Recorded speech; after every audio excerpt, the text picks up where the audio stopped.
Hi friends, welcome to our channel wide and lies. ఈ video చాలా ఇంట్రెస్టింగ్గా ఉండబోతుంది. వెంటనే లైక్ చేయండి. మీరు మన ఛానల్కి కొత్తగా వచ్చినట్టయితే వెంటనే సబ్స్క్రైబ్ చేసుకోండి.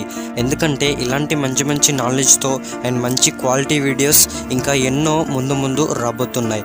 సో సబ్స్క్రైబ్ చేయడం మర్చిపోకండి అండ్ ఈ వీడియోని ఎండ్ వరకు చూడండి. మనం ప్రీవియస్ వీడియోలో మనీని చూడడానికి మన మైండ్తోని చూడాలి, అంతేకాని మన ఐస్తోని కాదు అని తెలుసుకున్నాం. The definition of real estate. మీరు మీ మైండ్ని ట్రైన్ చేయడానికి మీకు వర్డ్స్ అలాగే నెంబర్ సిస్టమ్స్ యొక్క రియల్ డెఫినేషన్స్ అనేవి కంపల్సరీ తెలిసి ఉండాలి. మనం ఇప్పటి వరకు ఒక అసెట్ అలాగే ఒక లయబిలిటీ మధ్య ఉన్న డిఫరెన్స్ని తెలుసుకున్నాం. అలాగే మనం మోర్టేజ్ అనే వర్డ్ యొక్క డెఫినేషన్ని తెలుసుకున్నాం. అది అప్పు తీసుకునే వారికి అలాగే అప్పు ఇచ్చే మధ్య ఉన్న పర్సన్స్కి మధ్య జరిగే ఒక అగ్రిమెంట్. ఇక ఇప్పుడు మీరు రియల్ ఎస్టేట్ వర్డ్స్ అలాగే ఒక పాపులర్ ఫైనాన్షియల్ వెహికల్ అయిన డెరివేటివ్స్ గురించి నేర్చుకోబోతున్నాం.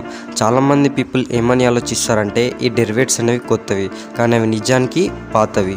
డెరివేటివ్కి ఒక సింపుల్ డెఫినేషన్ ఏంటిదంటే ఏదన్నా ఒక దాని నుంచి ఏదన్నా ఒకటి రావడం.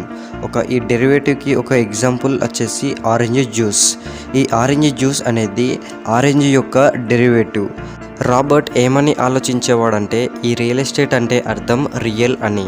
రిచ్ డాడ్ రాబర్ట్కి ఏమని చెప్పేవాడంటే స్పానిష్లో ఈ రియల్ అనే వర్డ్కి మీనింగ్ వచ్చేసి రాయల్. అందుకే రియల్ ఎస్టేట్ అంటే రాయల్ ఎస్టేట్. ఒక్కసారి వ్యవసాయం యుగం ఎండ్ అయిపోయిన తర్వాత 1500లో ఇండస్ట్రియల్ ఏజ్ అనేది మొదలైంది. ఇక అప్పుడు ల్యాండ్కి అలాగే అగ్రికల్చర్కి ఇలాంటి పవర్ అనేది లేదు. అప్పుడు మొనార్క్స్ ఏమని రియలైజ్ అయ్యారంటే వాళ్ళు ల్యాండ్ రిఫార్మ్స్ యాక్ట్స్ అనేవిలో చేంజ్ తీసుకురావాలి. ఎందుకంటే అప్పుడు రైతులకి వాళ్ళ ల్యాండ్ని ఓన్ చేసుకోవడానికి ఛాన్స్ ఉంటుంది కాబట్టి. అందుకే రాయల్టీ అనేది డెరివేటివ్స్ని క్రియేట్ చేస్తుంది. ఎలా అంటే ల్యాండ్ ఓనర్షిప్ అలాగే మోర్టేజెస్ మీద ఉన్న ట్యాక్సెస్ వల్ల కామనర్స్కి వాళ్ళ ల్యాండ్ని ఫైనాన్స్ చేయడానికి ఒక వే అనేది దొరుకుతుంది. ఈ ట్యాక్సెస్ అలాగే ఈ మోర్టేజెస్ అనేవి డెరివేటివ్స్, ఎందుకంటే అవి ల్యాండ్ నుంచి డిరైవ్ అయ్యాయి కాబట్టి. మీ బ్యాంకర్ ఈ మోర్టేజ్ని డెరివేటివ్ అని పిల్లడు. వాళ్ళు ఏమంటారంటే ఆ మోర్టేజ్ అనేది ల్యాండ్తోని సెక్యూర్ అయిందని అంటాడు. ఇక్కడ డిఫరెంట్ వర్డ్స్ కానీ సిమిలర్ మీనింగ్స్. అందుకే ఒకసారి రాయల్టీ అనేది ఈ ల్యాండ్లో మనీ అనేది ఎక్కువ కాలం ఉండదని రియలైజ్ అయ్యింది, కానీ ఆ డెరివేటివ్స్ అనేవి ఆ ల్యాండ్ నుంచే వచ్చాయి. మోనార్క్స్ ఇంక్రీజ్డ్ అయిన బిజినెసెస్ని హ్యాండిల్ చేయడానికి వాళ్ళు బ్యాంక్స్ని సెటప్ చేశారు. ఈరోజు ల్యాండ్ని ఇంకా రియల్ ఎస్టేట్ అనే పిలుస్తారు, ఎందుకంటే మీరు దానికి ఎంత పే చేస్తారు అనేది సంబంధం ఉండదు. అది మీకు బిలాంగ్ కాదు, అది ఓన్లీ రాయల్స్కే సొంతం. What is your interest rate really? Rich dad తను కట్టిన ప్రతి ఇంట్రెస్ట్కి తను పోరాడి నెగోషియేట్ చేశాడు.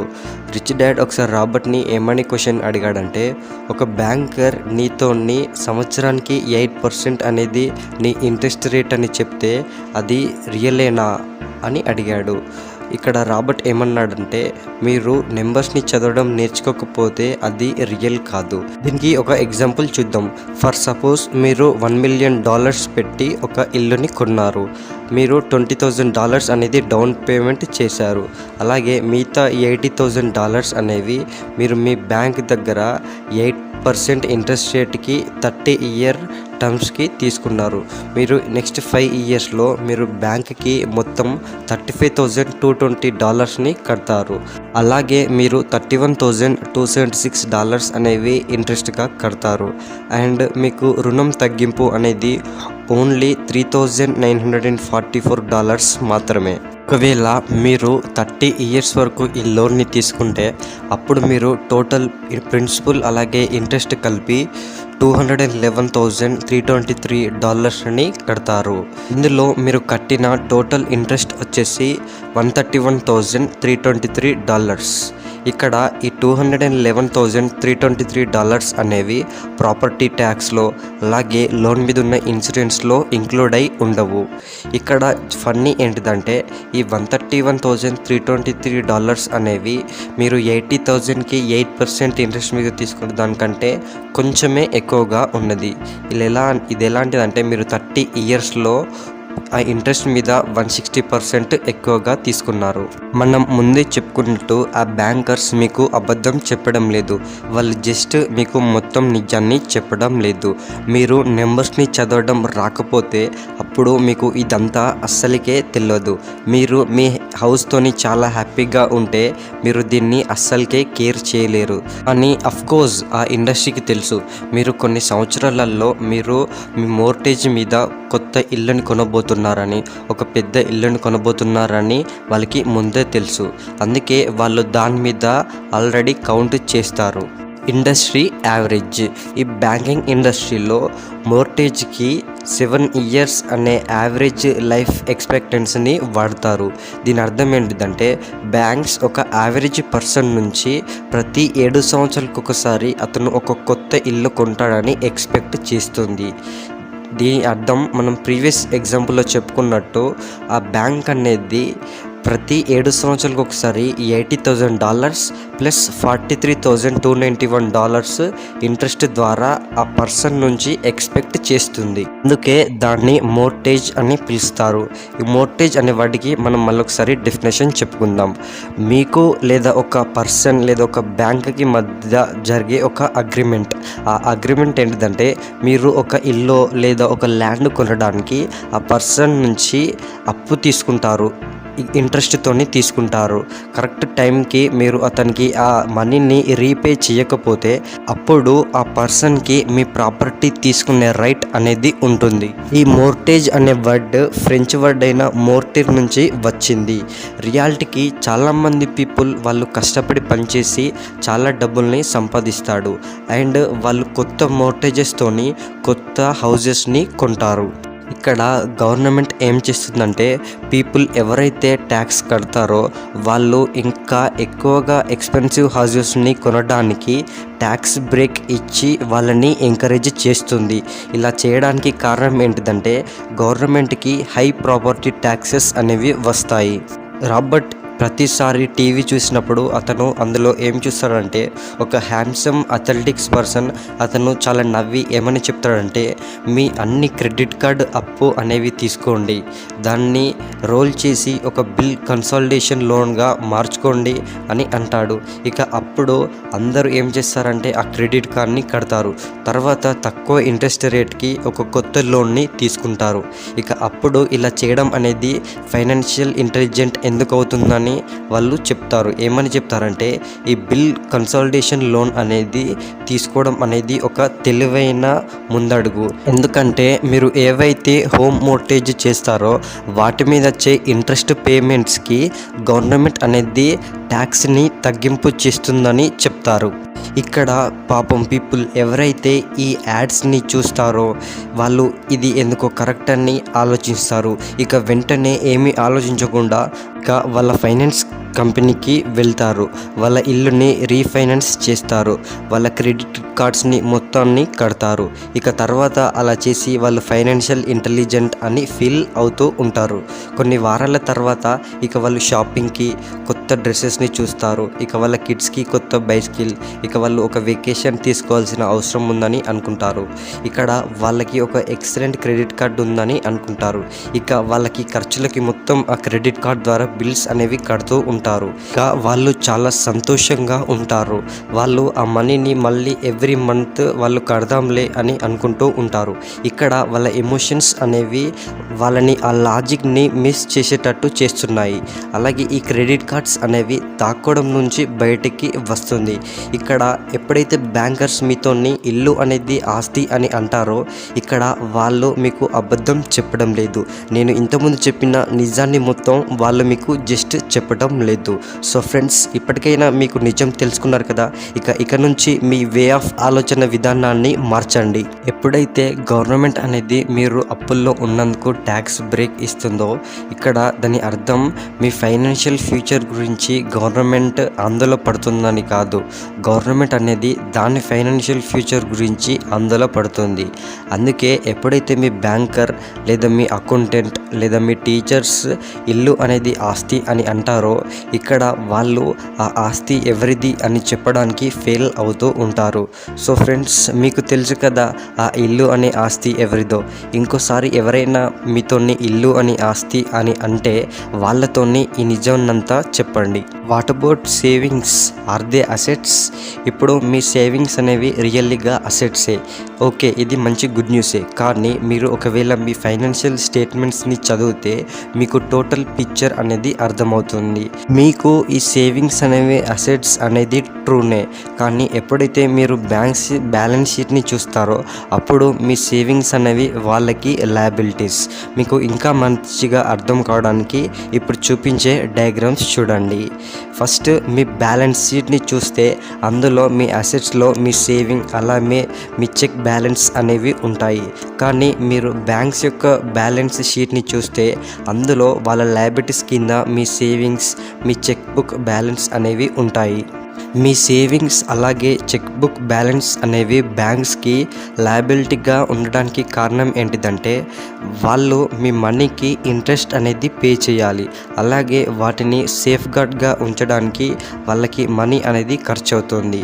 మీరు ఒక్కసారి ఈ డ్రాయింగ్స్, ఈ వర్డ్స్ అనేవి అర్థం చేసుకోగలిగితే ఇక అప్పుడు ఏవైతే మీ ఐస్ ఈ గేమ్ ఆఫ్ మనీని చూడలేకపోతున్నాయో అప్పుడు మీరు దాన్ని బెటర్గా అర్థం చేసుకోవడం మొదలు పెడతారు. Why don't you get a tax break for saving money? మీరు ఎప్పుడైనా నోటీస్ చేశారా? మీరు ఏదైనా ఇల్లు కొంటే దానికి ట్యాక్స్ బ్రేక్ అనేది మీకు ఉంటుంది. మీరు అప్పుల్లో ఉన్నా కూడా దానికి ట్యాక్స్ బ్రేక్ అనేది ఉంటుంది. కానీ మీరు మనీని సేవ్ చేస్తే దానికి మాత్రం ట్యాక్స్ బ్రేక్ అనేది ఉండదు. మీరు ఎప్పుడైనా దీని గురించి ఇలా ఆలోచించారా ఎందుకు ఇలా ఉండదని? దీనికి రాబర్ట్ ఖచ్చితంగా చెప్పాడు, కానీ తను ఒక రీజన్ మాత్రం చెప్పాడు. అదేంటిదంటే మీ సేవింగ్స్ అనేవి బ్యాంక్స్కి లయబిలిటీ. వాళ్ళు గవర్నమెంట్ని ఎందుకు ఒక లాని పాస్ చేయమని అడుగుతారు? ఏ లా అయితే మిమ్మల్ని బ్యాంక్లో ఎక్కువ మనీ పెట్టడానికి ఎంకరేజ్ చేస్తుందో, ఎందుకంటే ఆ మనీ అనేది వాళ్ళకి liability. They don't need your savings.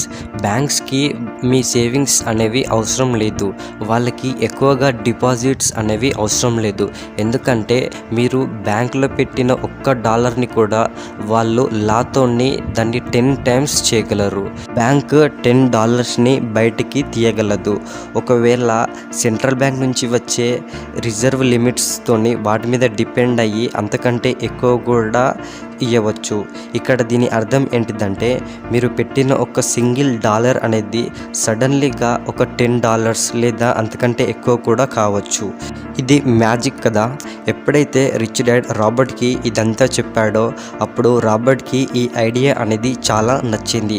ఈ ఒక్క పాయింట్తోని రాబర్ట్ తను ఒక బ్యాంక్ని సొంతం చేసుకోవాలని అనుకున్నాడు.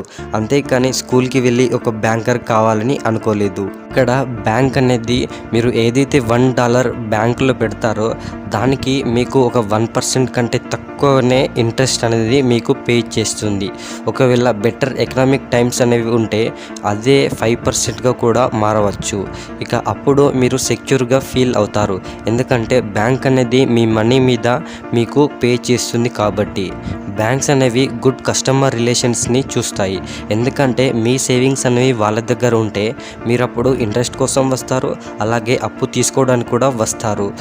వాళ్ళు మీరు ఇలా చేయాలని కోరుకుంటారు. ఎందుకంటే మీరు ఎప్పుడైతే వాళ్ళ దగ్గర నుంచి అప్పు తీసుకుంటారో ఆ అప్పు మీద వాళ్ళు 9% లేదా అంతకంటే ఎక్కువ ఇంట్రెస్ట్ అనేది మీ మీద ఛార్జ్ చేస్తారు. వాళ్ళు ఎప్పుడైతే మీరు పెట్టిన $1కి 1% కంటే తక్కువగా మీరు సంపాదిస్తారో దీనికి బదులుగా మీ $1 ఏదైతే మనీని జనరేట్ చేసిందో దానికంటే ఎక్కువగా మీరు తీసుకున్న అప్పు మీద ఆ బ్యాంక్ అనేది 9% కంటే ఎక్కువ ఇంట్రెస్ట్తోని కలెక్ట్ చేస్తుంది. రీసెంట్లీగా రాబర్ట్ ఒక కొత్త క్రెడిట్ కార్డ్ని రిసీవ్ చేసుకున్నాడు. దాని మీద ఏమని ఆఫర్ ఉన్నదంటే 8.9 ఇంట్రెస్ట్ అని ఉంది. దాన్ని క్లియర్గా చూస్తే అది 23%గా ఉంది. రాబర్ట్ ఆ ట్రాప్లో పడాలని అనుకోలేదు, అందుకే దాన్ని తీసుకోలేదు. They get your savings anyway. వాళ్ళు మీకు సేవింగ్స్కి ట్యాక్స్ బ్రేక్ ఇవ్వకుండా ఉండడానికి ఇంకో రీజన్ ఏంటిదంటే, మీరు నెంబర్స్ని చదవగలిగితే మీరు ఈ క్యాష్ అనేది ఏ వేలో ఫ్లో అవుతుంది అనేది చూడగలరు. మీరు ఏమని నోటీస్ చేస్తారంటే, మీ సేవింగ్స్ని వాళ్ళు ఎట్లా చేసి తీసుకోవాలని అనుకుంటారు. మీ మనీ ఏవైతే సేవింగ్స్ అనేవి మీ అసెట్స్ కాలంలో ఉన్నాయో ఆ మనీ అనేది మీ లయబిలిటీ కాలంలో నుంచి బయటికి మీ మోర్టేజ్ మీద ఉండే ఇంట్రెస్ట్ పేమెంట్స్ ద్వారా బయటికి వెళ్తుంది. ఇది మళ్ళీ బ్యాంక్స్ అసెట్ కాలంలో ఎండ్ అవుతుంది. ఈ క్యాష్ ఫ్లో ప్యాటర్న్ మీకు ఇంకా మంచిగా అర్థం కావడానికి ఇప్పుడు చూపించే డయాగ్రామ్ చూడండి. మీరు మీ ఫైనాన్షియల్ స్టేట్మెంట్ని చూస్తే మీ లయబిలిటీస్లో ఉన్న మీ మోర్టేజ్ అనేది మోర్టేజ్ ఇంట్రెస్ట్ అనే ఎక్స్పెన్సెస్ ద్వారా బయటికి వెళ్తుంది. మళ్ళీ ఇది బ్యాంక్స్ యొక్క అసెట్స్ కాలంలో ఎండ్ అవుతుంది. మీరు బ్యాంక్స్ యొక్క ఫైనాన్షియల్ స్టేట్మెంట్ని చూస్తే మీ మోర్టేజ్ అనేది వాళ్ళ అసెట్స్ కాలంలో ఉంటుంది. ఇక్కడ మీ మోర్టేజ్ అనేది వాళ్ళకి ఇన్కమ్ని జనరేట్ చేస్తుంది. ఈ కారణాల వల్ల గవర్నమెంట్ అనేది మన సేవింగ్స్ మీద ట్యాక్స్ బ్రేక్ అనేది ఇవ్వదు. ఫ్రెండ్స్, మనం ఇక్కడ మిస్ అయ్యే ఇంపార్టెంట్ పాయింట్ ఏంటిదంటే, మనం అప్పు తీసుకుంటాం కదా, దాని మీద ఇంట్రెస్ట్ పేమెంట్స్ రూపంలో మన సేవింగ్స్ని ఎట్లా చేసి వాళ్ళు తీసుకుంటారు. పొలిటీషియన్స్ ఈ సిస్టంతో వాళ్ళు గజిబిజి కావాలని అనుకోవడం లేదు.